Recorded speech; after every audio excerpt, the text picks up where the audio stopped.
Good morning, everyone. It's the day before Christmas, and all through the house, everybody's stirring, everybody's out shopping.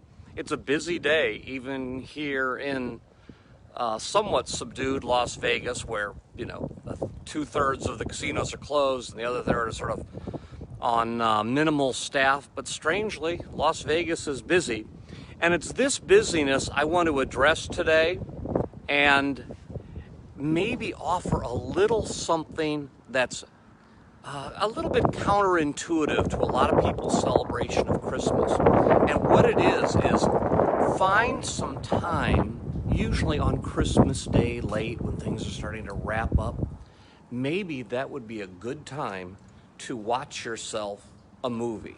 Now, I know some of you already do this, and that it's not Christmas at all unless you see It's a Wonderful Life every year and Jimmy Stewart's amazing performance. But this can be expanded. I just wanted to share. I know a guy who lives in Beverly Hills, for instance, and what he has a Christmas movie tradition that I think is just beautiful. Christmas for him is a very busy time. He's in a second marriage, which is now in the 20-plus years, and he had an earlier marriage, which was 20-plus years. He has lots of kids, lots of grandkids. There's the dynamic of being the father of two different families, the grandfather, where some kids are closer in age to what is then the second wife. Very complicated. Christmas is a busy time for this man. There's a lot of, I had no idea it was so windy out here. I was getting ready to do this in the office today, and right before 9 o'clock, the studio set was filled with others, and so I had to bail. Let me step inside where it's quieter. So, my friend, to get through Christmas every year is a huge amount of work, deciding who's going to come visit, who's going to eat where, presents, trees, everything. It's exhausting, frankly, for him.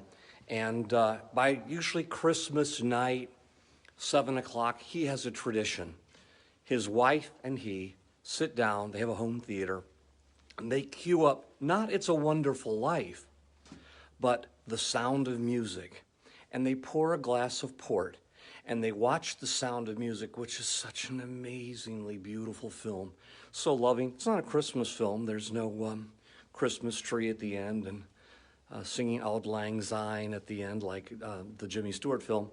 But it's his tradition. It's his Christmas gift to himself. And he's perfectly candid about it. One of the things he likes about this Christmas night tradition is that it proclaims and pronounces an end to all the busyness that Christmas has been. It's sort of, he and his wife are now taking their rest, and it's well deserved. So I offer that to you too, especially if Christmas manages to be a busy time for you, where you're doing, baking, cooking, planning, gift buying, gift wrapping, tree decorating, yard decorating. And no matter how much joy it gives you, it's still a lot of work and it might be tiring.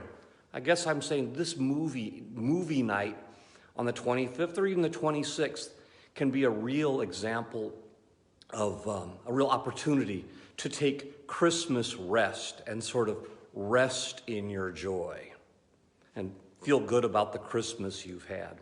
I want to share too that I discovered this early in my life because when I was about, I guess, maybe 15 years old, Christmas was the same amount of work at our house as it was at everybody else's, arguably maybe even more, because my family is one of the more dysfunctional end of the spectrum. No, I'm not going to make any secret about that.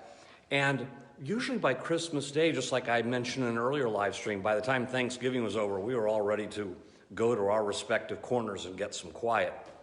I remember Christmas, I think it was 1975.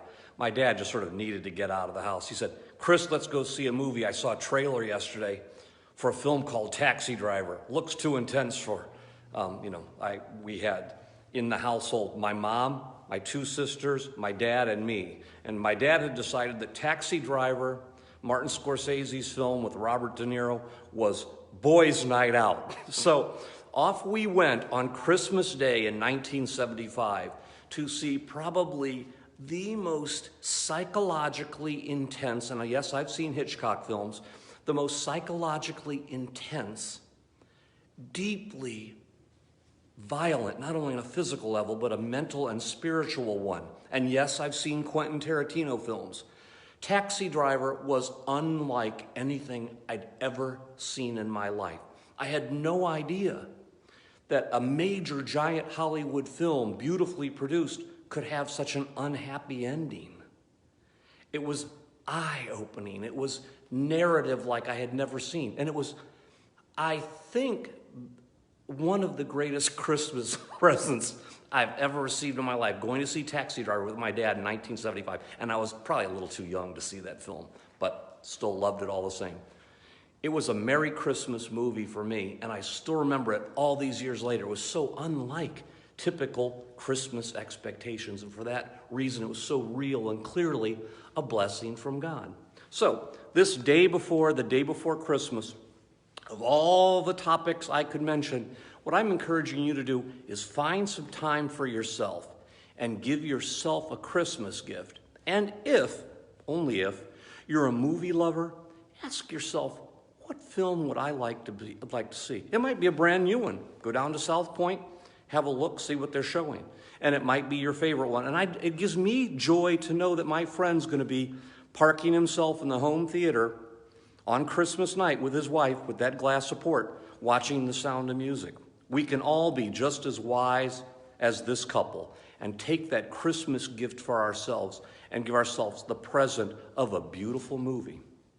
That's today's message. Of course, I would be remiss if I didn't remind everybody that tomorrow, right out here on this beautiful deck, we're expecting a gorgeous, not cold day. We'll be celebrating 2 services, in-person services. All you need is a mask and yourself at 12 noon and 2 p.m. And once again, I say, please, in addition to remembering to come yourself, invite everybody you know. It's a real nice opportunity to celebrate Christmas and get out of the house. We need that this year. Okay, that's everything. I'll see you tomorrow. God bless. I love you, and Merry Christmas.